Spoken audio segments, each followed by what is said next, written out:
I stood frozen in the doorway of the third-floor conference room, clutching the thick binder I had carried like a shield all the way from my desk. Inside those pages were 14 months of my life. Late nights at the kitchen table, coffee rings on printed spreadsheets, whispered phone calls with engineers I trusted, weekend drives out to the factory floor just to watch the old production line and imagine something better. My hands were trembling slightly, though I doubt anyone would have noticed from where I stood, half hidden by the doorframe. Victor Harlan was already at the front of the room. He had the clicker in his hand and that easy, practiced confidence that had always made me feel like furniture by comparison. He was clicking through slides, my slides, on the projector screen, and the board members were leaning forward in their chairs the way they never did when I sent them memos. I recognized every word on every slide. I had written them. I had rewritten them at 2 in the morning when I couldn't sleep and kept thinking of a sharper way to frame the numbers. "This cost-saving process redesign," Victor announced, his voice carrying across the quiet room with polished authority, "could save this company close to $500 million over the next decade." The board members exchanged glances. One of them nodded slowly. Another picked up a pen. I felt the floor tilt beneath me. 2 weeks earlier, Victor had come to my desk with coffee and a warm, collegial smile. He said he wanted to review the proposal as a sounding board, that a second set of eyes from someone with his relationships upstairs might help me get real traction. I had trusted him. I had pulled up my files right there at my desk and walked him through every section, every assumption, every carefully built projection. Now he looked up from the projector and caught me standing in the doorway. He gave me a small, satisfied smile, the kind a person gives when they believe they've already won, and turned back to the board. I stepped back into the hallway. I didn't cry yet. That would come later, alone in my kitchen, long after midnight, when the shock had softened just enough to let the real pain through. But standing there in that corridor, something else began to harden quietly beneath the hurt, something I hadn't felt in a very long time. I wasn't finished, not even close. My name is Amelia Whitaker. I am 62 years old, and I have worked at this company for 25 years. I started on the factory floor, running quality checks on parts that went into industrial equipment sold across the eastern seaboard. I was 27 and newly widowed, with 2 boys under the age of 5, a mortgage I could barely manage, and no college degree. Just a willingness to show up early, stay late, and never stop learning how the machines worked. The supervisors at the time didn't exactly roll out the welcome mat for a single mother who asked too many questions, but I outlasted most of them. Over 2.5 decades, I worked my way into process improvement. It wasn't handed to me. I took every certification course the company offered, most of them on my own time and my own dime. I studied lean manufacturing methodologies late at night after the boys were in bed. I volunteered for projects nobody else wanted.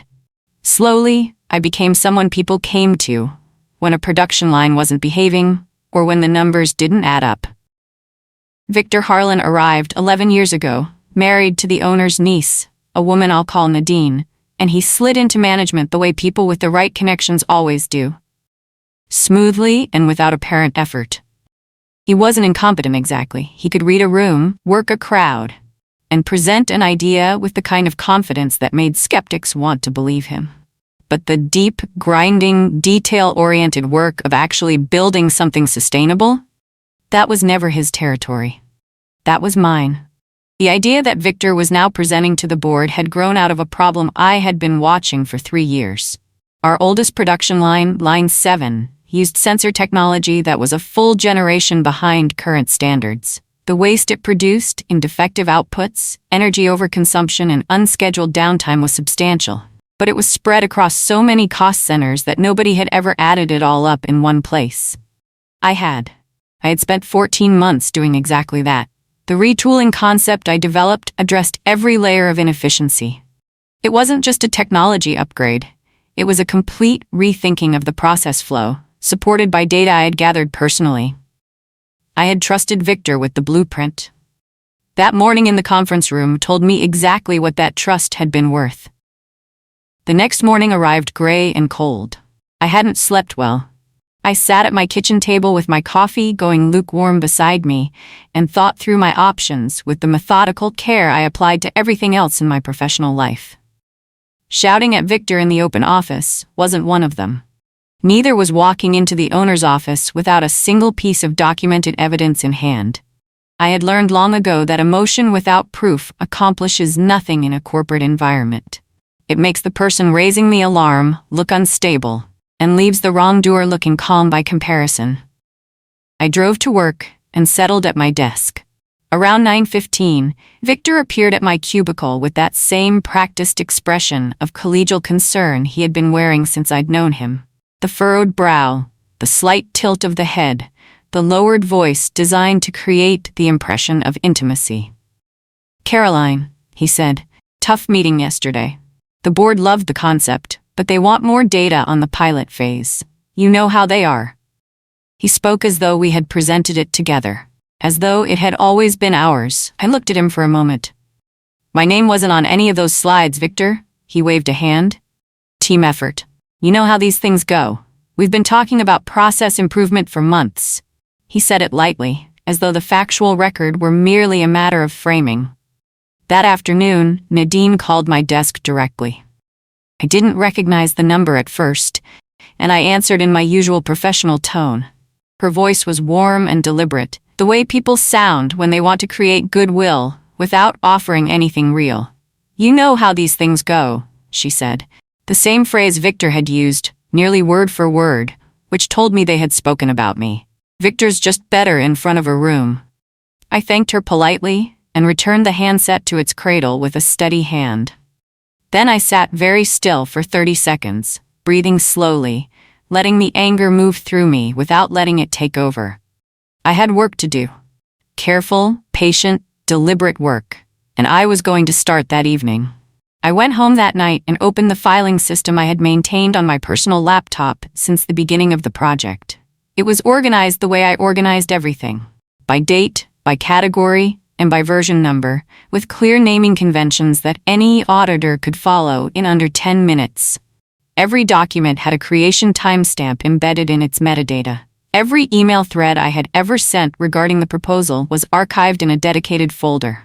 Every rough draft, every discarded calculation, every note I had typed to myself during a factory floor observation, all of it was there, going back 14 months. The earliest files were dated well before Victor had ever expressed any interest in my work. The foundational research, the initial cost modeling, the first rough articulation of the sensor retooling concept, all of it predated our conversation by nearly a year. I printed a carefully selected set of documents, originals only, clean copies with the metadata visible in the file properties.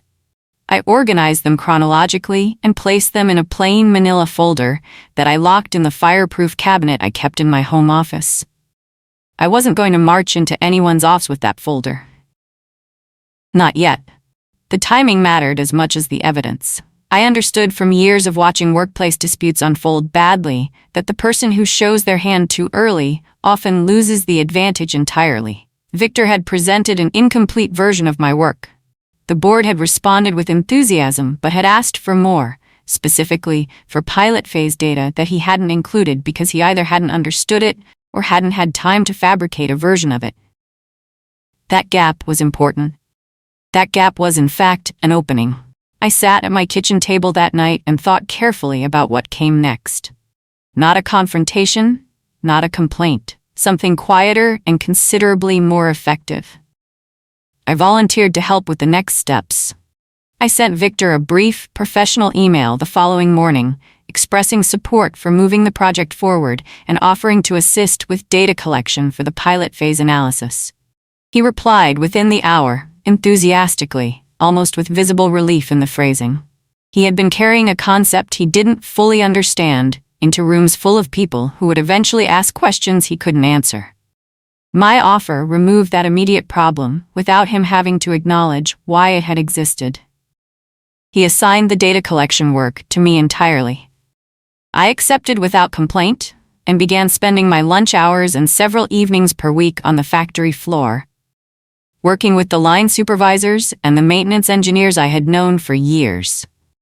They trusted me.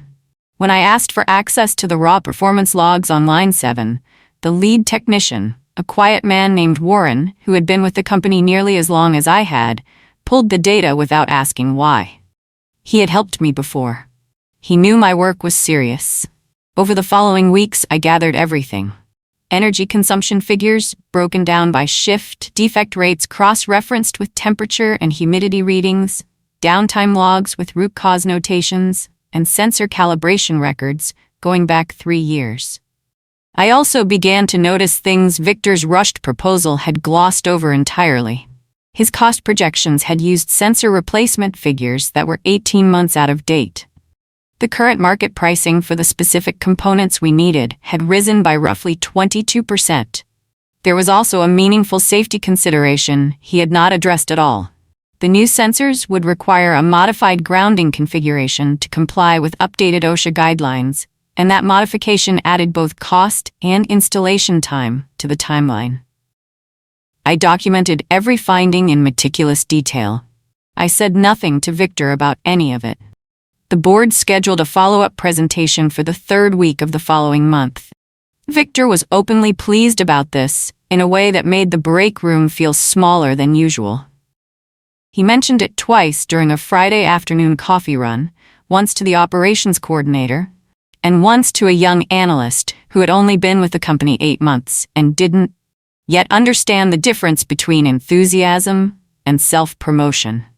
"This is going to change the trajectory of this company," he told them, and I watched both of their faces reflect his confidence back at him like mirrors. Nadine brought homemade baked goods to the office on a Tuesday. A tin of shortbread cookies arranged on a paper doily with a handwritten note tucked underneath that read, "To celebrate big ideas and the people brave enough to pursue them." She set it on the break room table with quiet ceremony. Several of my coworkers smiled and helped themselves. I took one cookie, thanked her sincerely, and returned to my desk. The sting of it wasn't something I tried to suppress. I let myself feel the full weight of being erased, of watching someone else receive warmth and celebration for work that had come from my years of knowledge, my weekend hours, my stubborn refusal to accept that line 7 was simply a cost of doing business. I let that feeling settle into me completely, and then I used it, not for anger. Anger burns fast and leaves a mess. I used it for focus, for the kind of deliberate, unhurried precision that I had always been better at than Victor Harlan ever would be. I had 6 weeks until the follow-up presentation. I used every one of them. I finished the complete data package with 3 days to spare before the follow-up presentation. It was thorough in the way that all of my work was thorough. Not padded, not overstated, but dense with accurate information and structured so that anyone with a reasonable background in manufacturing operations could follow the logic from beginning to end. I had included the updated sensor pricing, the safety compliance requirements and their associated costs, a revised timeline that accounted for the grounding modification, and a recalculated 10-year savings projection that was somewhat more conservative than Victor's original figure, but considerably more defensible under questioning. I handed Victor a printed copy in a clean report cover the afternoon before the meeting. He was at his desk eating a sandwich, and he set it down to flip through the pages with one hand, nodding in a way that suggested he was processing approximately none of what he was reading. "This is great, Caroline. Really great. I'll weave the highlights in tonight." He tapped the cover with 2 fingers. "We're going to knock this out of the park tomorrow." I nodded and thanked him and returned to my desk. That night I lay in bed and stared at the ceiling for a long time. I had built the trap with my own hands and baited it carefully, and now I was second-guessing myself the way I always did in the quiet hours before something irreversible. Not because I had done anything dishonest. Every number in that report was accurate, every projection defensible. But I had made the nuances deliberately layered, the methodology notes intentionally detailed in the way that rewards close reading and punishes a surface skim. Victor would present the numbers. He would not be able to explain them. And the board would notice. I told myself that truth was still truth, regardless of how it arrived in the room. I believed that. I fell asleep just after midnight. Presentation day arrived with the kind of sharp autumn light that makes Richmond mornings feel more consequential than they usually are. I dressed carefully, in the way I always did when I knew a day mattered, not ostentatiously, just with intention. I arrived early, made coffee in the break room, and was seated in the back row of the conference room with a notepad and a pen before most of the board members had taken their chairs. Victor arrived 4 minutes before the scheduled start time, which was later than I would have arrived, but early enough to look prepared. He connected his laptop, arranged his notes, and clicked through the opening slides with the fluency of someone who had rehearsed the first 10 minutes thoroughly. He was good at openings. He always had been. The presentation moved through the background context, the market case for process improvement, and the overview of Line 7 without incident. Victor's delivery was smooth and his eye contact with the board was confident. When he reached the new data section, my section, he shifted slightly in his posture, a small tell I doubt anyone else noticed, and began reading the figures from the slides. The room changed texture as the numbers accumulated. The 10-year savings figure was still substantial, but it was no longer the clean, unqualified projection from the first meeting. The updated costs and the compliance requirements trimmed it meaningfully, and the revised timeline added months to the initial rollout. Board members who had been nodding began to slow. One of them, a woman named Patricia, who had been on the board for 14 years and asked the sharpest questions of anyone in that room, uncapped her pen. Victor continued presenting. His voice stayed steady, but I could see from the back row that he was moving through the methodology slides faster than the content warranted. Patricia raised her hand. Patricia's question was precise and unsparing, the way her questions always were. She wanted to know the basis for the grounding modification cost estimate, specifically which compliance standard it referenced and whether the figure reflected current contractor rates or a projected average. Victor paused. It was a brief pause, professionally managed, but it was there. He glanced at the slide, then at the report in front of him, and said that the full methodology was documented in the supporting materials that had been distributed. Patricia opened the report to the relevant section. She read for a moment. Then she asked a follow-up. What was the assumed installation window for the sensor array, and had that window been validated with the maintenance team or projected from historical averages? This time, the pause was slightly longer. I kept my eyes on my notepad and said nothing. I had written those methodology notes to be accurate and complete, but they required genuine familiarity with the project to explain in real time without the document in front of you. Victor hadn't built the project, he had presented it. There is a difference, and it lives precisely in moments like that one.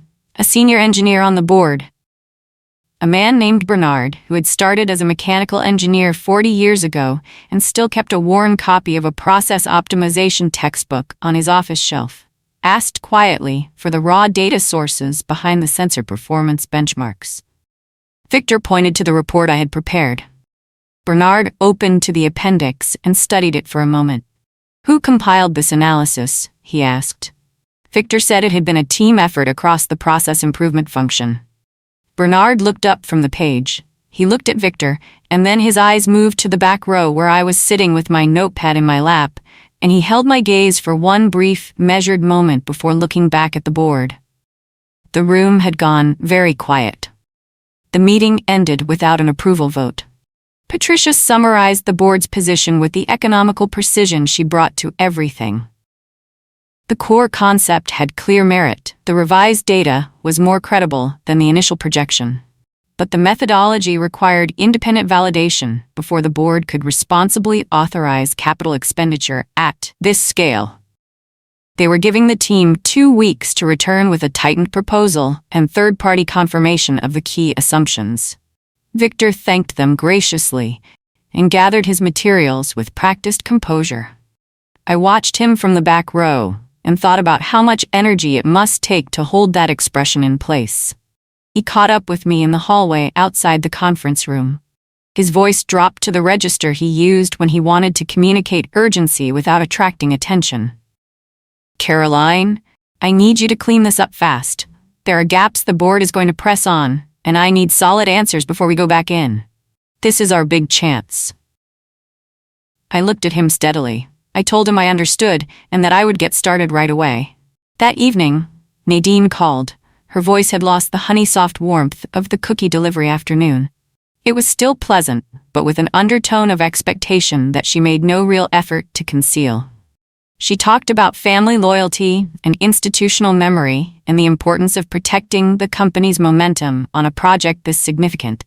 She said "we" a great deal, in a way that was meant to make me feel included, but functioned more like a reminder of where the actual power in this situation was assumed to reside.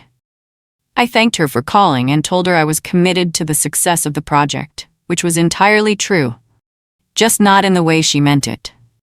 Over the following 2 weeks, I did something that required more discipline than anything else I had done in the entire span of this ordeal.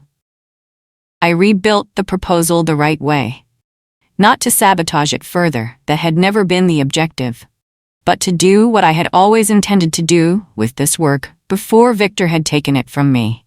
Present it honestly, with all its strengths intact and all its complexities clearly addressed. I restructured the executive summary to lead with the validated long-term savings figure, which was still substantial even after the cost corrections. I laid out the risk factors transparently, alongside the mitigation strategies I had already developed. I included a phased pilot recommendation that would allow the board to approve an initial investment of a fraction of the full amount, test the core assumptions against real production data, and make a fully informed decision about rollout. It was a stronger proposal than the original. It was also mine in every meaningful sense of the word. Every page I produced carried my name in the document properties. Not prominently. I wasn't inserting watermarks or headers with my name in bold. The metadata was simply accurate. The author field reflected the actual author. Victor reviewed the revised package and pronounced it excellent. He asked no substantive questions about the content. He booked the conference room for the follow-up presentation and sent a calendar invitation to the board. I confirmed my attendance. I would be in the back row again. I would be watching. The board received the revised materials 2 days before the meeting. Bernard, I was told later, read it the same evening it arrived. Patricia read it the following morning and highlighted 3 sections. The owner, a man in his late 70s named Mr. Aldous Pemberton, who had built this company from a single fabrication shop in the 1970s, read it on the morning of the presentation, which was unusual for him. The follow-up presentation went smoothly on the surface. Victor presented with his customary confidence, and the revised proposal answered several of the board's earlier questions clearly. There was even a moment, about 20 minutes in, when I thought the board might simply approve it and move forward, and I felt something complicated about that possibility. Not quite relief, not quite disappointment, but something hovering between the two. Then Patricia asked whether the company's legal and IP protocols had been followed in preparing a proposal of this scope. It was a procedural question, technical in framing, but the room shifted slightly when she asked it. The company's general counsel, a careful, methodical man named Franklin who had held the position for 9 years and said very little in public unless he was certain of his ground, was seated at the end of the table. He looked at Patricia, then at Victor, and said that he would recommend a standard IP documentation review before the board voted on any capital authorization. Victor agreed immediately, pleasantly, without visible hesitation. He had no reason at that moment to anticipate what an IP documentation review would find. Franklin's office sent a formal request to the process improvement team the following morning. All background files, working documents, correspondence, and version history related to the proposal were to be submitted for review within 5 business days. Victor came to my desk that afternoon and asked me to pull together everything we have in a clean package for legal. I told him I would take care of it personally. I meant that quite literally. I gathered the complete documentation, his materials, my materials, the full email archive, every version of every document, and delivered it to Franklin's office in a well-organized binder with a cover sheet I had prepared myself. My original files, with their 14-month timestamp record, were included in full. Franklin called me into his office 4 days after I delivered the documentation. It was a quiet afternoon, midweek, and his office had the particular stillness of a room where serious conversations happen regularly. He was seated behind his desk with the binder open in front of him, and he gestured for me to sit. He asked me to walk him through the timeline of the project from my perspective. Not accusingly. His tone was the careful neutrality of someone who has learned to gather information before forming conclusions. I told him everything from the beginning, in chronological order, without embellishment or editorial. I showed him, where relevant, the corresponding documents in the binder. The 14-month record was self-explanatory once you understood what you were looking at. When I finished, Franklin sat quietly for a moment. He said, "Your thoroughness in maintaining these records is notable, Caroline." He said it without apparent irony. I thanked him and told him I had simply always worked that way. He told me he would need to speak with Victor separately and that the board would be informed of his findings before any authorization vote was held. He thanked me for my time and for the quality of the documentation I had submitted. I walked back to my desk, sat down, and spent the next 2 hours completing a routine equipment audit report that was due by end of week. That evening, I went to my older son's house for dinner. I didn't tell him what was happening at work.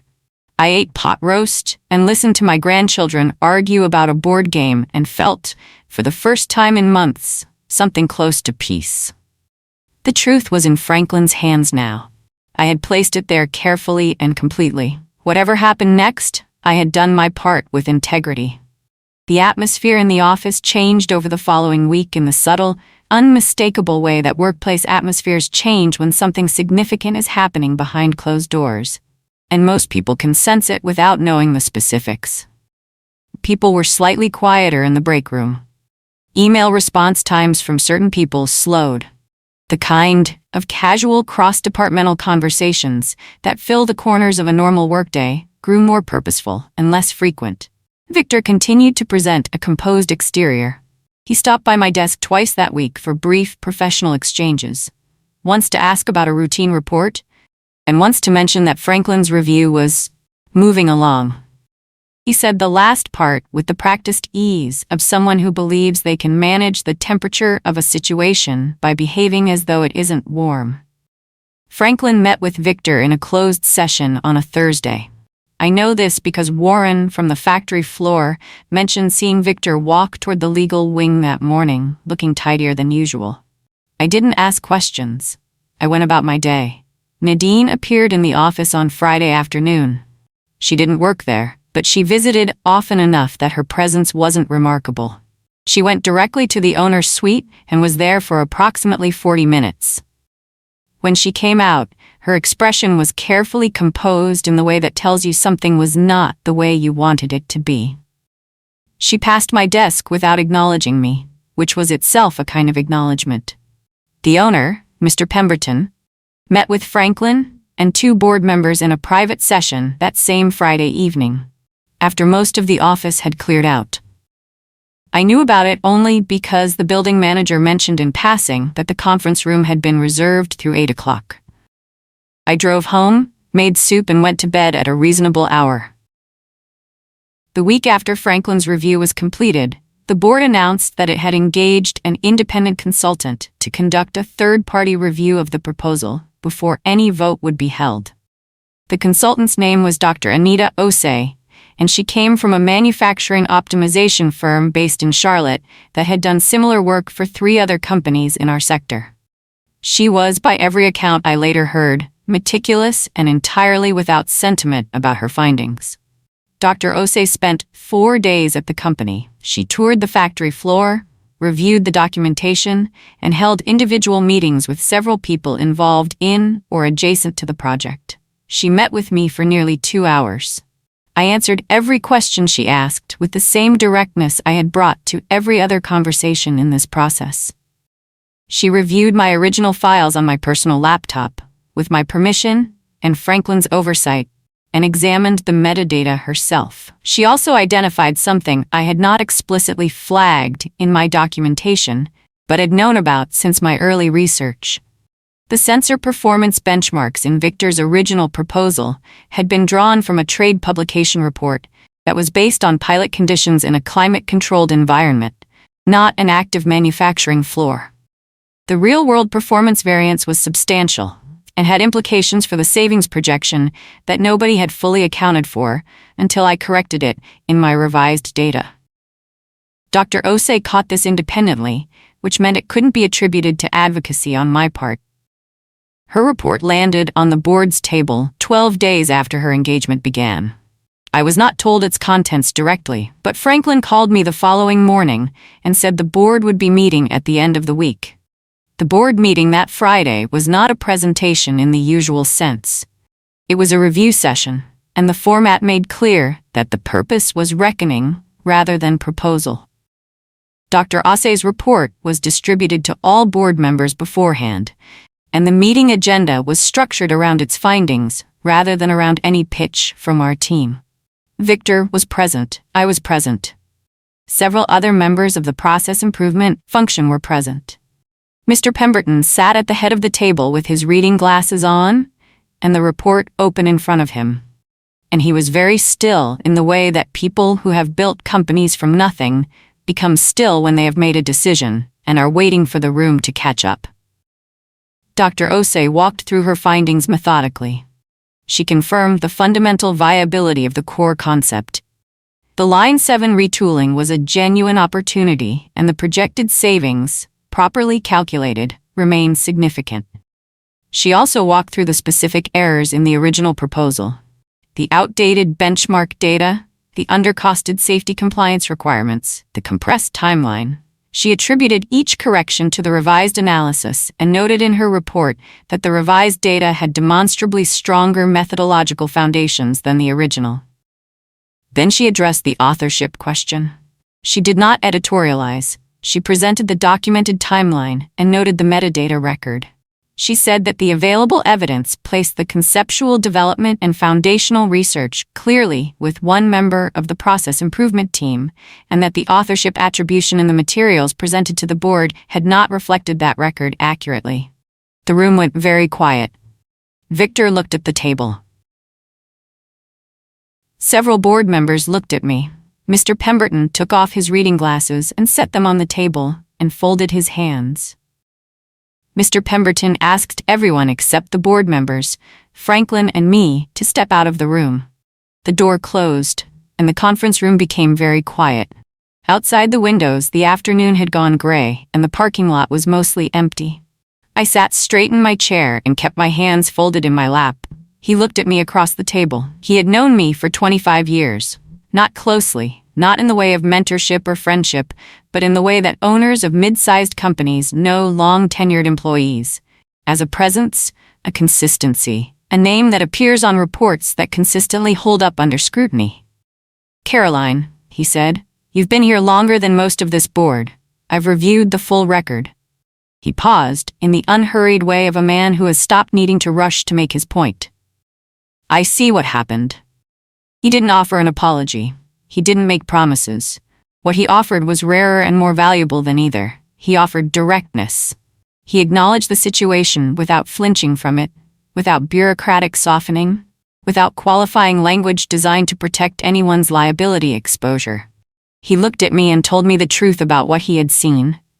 And that truth matched what I already knew. And having it named by the person with the most authority in the room landed differently than I had expected. I thanked him. I told him that what mattered most to me was that the project succeeded, and that I believed it could succeed if it was built on an honest foundation. I meant every word of that. He nodded once, slowly, and said he believed me. The meeting broke up shortly after, and I drove home in the early evening light and sat on my porch for a long time, watching the sky change color before I went inside. Victor was placed on probation the following Monday. The formal communication came from HR in the standard opaque language that HR documents always use. References to conduct review and temporary reassignment pending process clarification. But the substance was clear enough. He was removed from the project and from all public-facing presentations related to it. He would remain in his position, for now, but in a significantly diminished capacity. I heard about it the way you hear about most workplace developments, secondhand, in pieces, from people who offered the information with the carefully casual tone that signals they're watching to see how you respond. I received the news with a nod and returned to my work. There was nothing in me that wanted to perform satisfaction for an audience. Whatever I felt, I kept between myself and the drive home that evening. Nadine's office visits became less frequent. The shortbread cookies did not reappear. When she and I passed each other in the hallway, she offered a small, tight smile that went no further than the surface, and I returned it with the same professional neutrality I would have given anyone. We had never been friends. We had never needed to be enemies. The situation had resolved itself without requiring either. The project documentation, my original research, the revised proposal, the pilot framework, was formally transferred to the Process Improvement Archive under my name. Franklin's office generated a memo summarizing the IP review findings and its outcome, which went into my personnel file and into the company's project records. It was a dry, factual document, and I read it twice with quiet gratitude for every unemotional word it contained. I returned to my regular work schedule and let the institutional process complete its own course. 3 weeks after the board session, Mr. Pemberton's office sent a formal communication to the process improvement function. The board had voted to move forward with the Line 7 retooling project. A cross-functional pilot team would be assembled from operations, engineering, maintenance, and finance. The pilot would run for 6 months and be evaluated against a defined set of performance metrics before any decision was made about full rollout. The communication also noted that the pilot team would require a designated lead, someone with the operational knowledge, project management experience, and existing relationships with the factory floor to guide the work through its most critical phase. That person would report directly to the Senior Operations Committee and would present progress updates to the board at regular intervals. The communication named me. I read the email 3 times at my desk, with the kind of attention you give something you want to make sure you understand correctly before you let yourself react to it. Then I sat for a moment with my hands in my lap and let the weight of it settle. I had not asked for this. I had not maneuvered for it, had not suggested it to Franklin or to Mr. Pemberton or to anyone on the board. I had done my work honestly and let the record speak. And the record had, in the end, spoken clearly enough for the right people to hear it. Victor was informed that he would be providing regular progress updates to me on the components of his remaining work that intersected with the pilot. He sent me a brief, correct email acknowledging the arrangement. I responded in kind. I went home that evening and called my older son and told him what had happened. He was quiet for a moment, and then he said, "Mom, you've been the smartest person in that building for 30 years. I'm glad they finally figured it out." I laughed, which surprised me, and we talked for a long time. The pilot launched on the second Monday of January, which felt appropriate. A real beginning, in the first full working month of a new year. I assembled the team carefully, drawing on people I had known and worked alongside for years. Warren from maintenance, a sharp young process engineer named Felicity, who had been with the company 3 years and consistently asked the right questions. A financial analyst named Obina, who could translate operational data into board-level language without losing the substance. And 2 floor supervisors who knew Line 7 better than anyone. We met every Tuesday morning in a small conference room on the 2nd floor that nobody else wanted because the projector was unreliable. I brought a whiteboard and used it, and within 3 weeks the team had developed a shared vocabulary and a working rhythm that made the Tuesday meetings something people arrived to early. The first 2 months were methodical and unglamorous. Baseline measurements, calibration runs, documentation of every deviation from projected performance. We hit 2 unexpected complications: a firmware compatibility issue with one of the new sensor models, and a grounding configuration that needed to be redesigned after on-site testing revealed a gap between the spec and the actual installation conditions. We solved both problems without drama, documented the solutions, and updated the timeline accordingly. By month 4, the data was beginning to tell a story that was better than my original projection.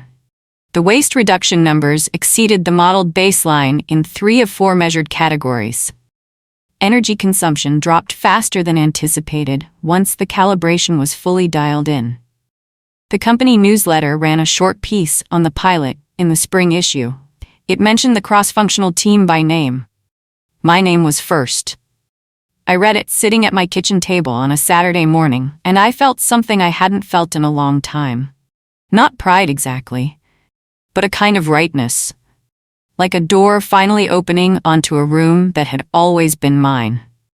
It was a Wednesday afternoon in late April when Victor and Nadine found me in the parking lot. I was heading to my car after a long day, and they were coming from the direction of the main entrance with the unhurried pace of people who have been waiting for the right moment. I noticed them at about 30 feet and adjusted nothing in my stride. They fell into step beside me. Victor spoke first.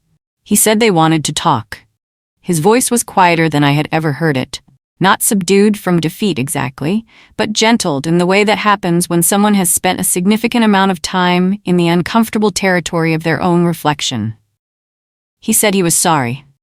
He said it plainly, without the qualifying clauses or redirections that apologies often hide behind. He said he had taken credit he hadn't earned, that he had known it at the time, and that what he had watched over the past months, the pilot's results, the board's response, the way my team functioned, had made it impossible for him to continue pretending otherwise. Nadine stood slightly behind him.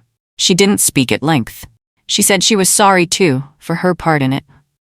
She looked at the pavement for a moment when she said it. I listened to all of it. I didn't interrupt, and I didn't hurry them. When they finished, I told them I appreciated their honesty, and that I genuinely believed the company was in a better position now than it would have been if the original version of the proposal had been approved without scrutiny. I told Victor that his operations experience had value and that there would be future projects where collaboration could be productive if it were built on a different foundation. I left it there. We parted without drama, and I drove home in the early evening with the radio on and my windows down.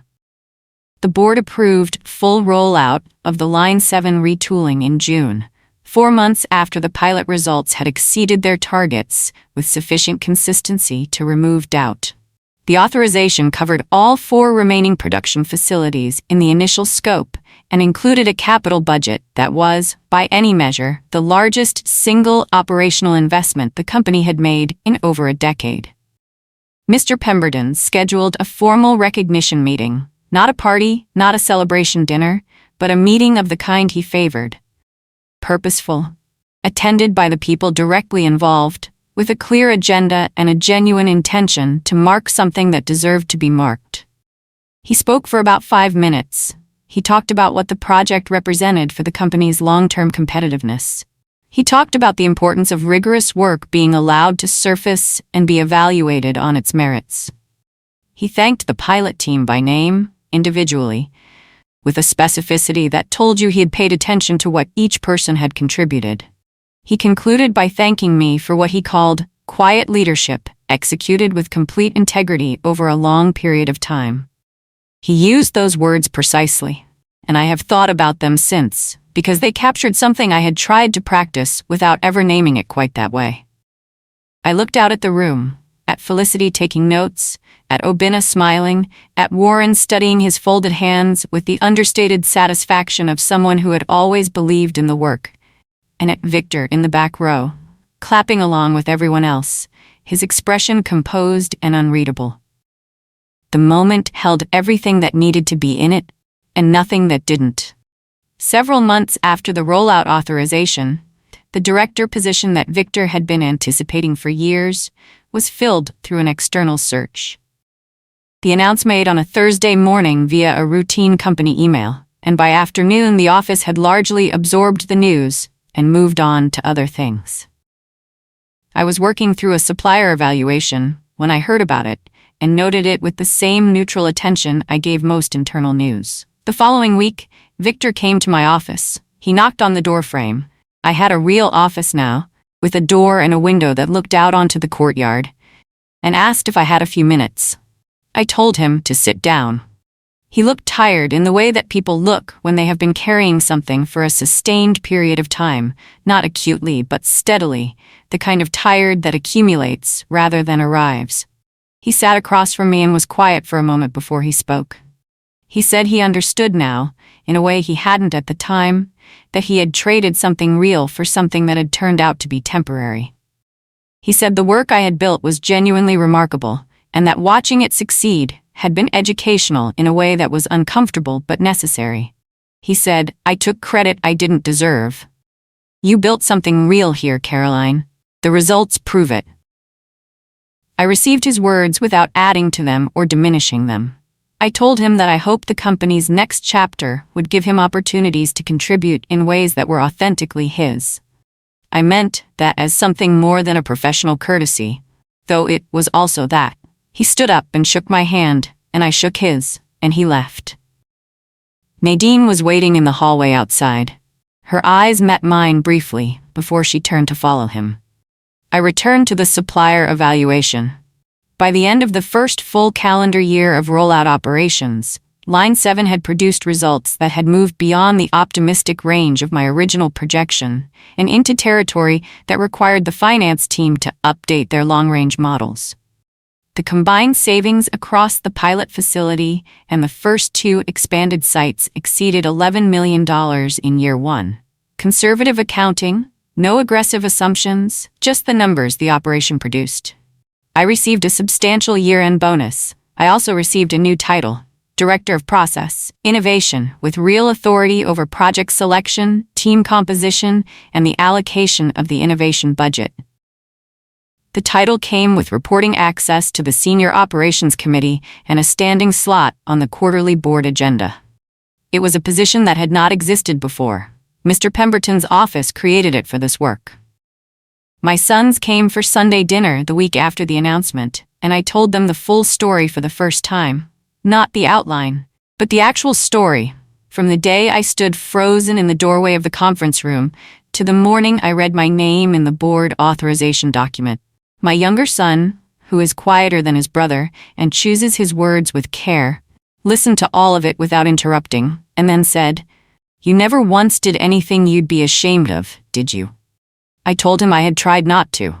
My longtime colleagues, Warren, the floor supervisors, the engineers who had given me access to data when I asked for it before anyone knew what I was building, stopped by my office over the following weeks with brief, genuine acknowledgments that mattered more than any formal recognition. The respect of people who had watched you work for 20 years is not a small thing. It is, in fact, the only professional currency that compounds without limit. I am sitting on my back porch this evening, 63 years old, watching the sky over Richmond shift through the colors it only reaches at the end of a clear April day. The deep amber dissolving into something almost violet above the tree line. The air still carries winter's edge after sundown, and I have a blanket across my lap and tea gone slightly cold beside me, and I am not in any hurry to go inside. I have been thinking about the morning I stood in that doorway with my binder and felt the floor tilt beneath me. The betrayal was real. The pain was real. The sleepless nights and the controlled rage and the long, patient months of letting the truth accumulate its own weight, all of it was real. And I am not going to tell you it was easy, or that it didn't cost me something. It cost me the simple pleasure of being recognized when the recognition first existed to be given. It cost me the months when my work was presented under someone else's name in rooms I wasn't invited to. That loss belongs to the story too. But I am also thinking about what I did not do. I did not shout. I did not send a bitter email that would have become evidence of my instability rather than his dishonesty. I did not go around him before the record could speak for itself. I kept building. I kept documenting. I kept doing the work with the same integrity that had built the idea in the first place. Because I understood that the work was the argument, and the argument had to be unassailable. If you have ever had something taken from you by someone who smiled while they did it, document everything. Stay professional. Keep building. Let the truth be so well evidenced that no one can question it when it surfaces. Your worth is not defined by whose name appears on the presentation. It is proven in the results that last. The long, honest road may feel slow, but it leads, in the end, to a table where you belong on your own terms. I am sitting at that table now. The view from here is worth every mile.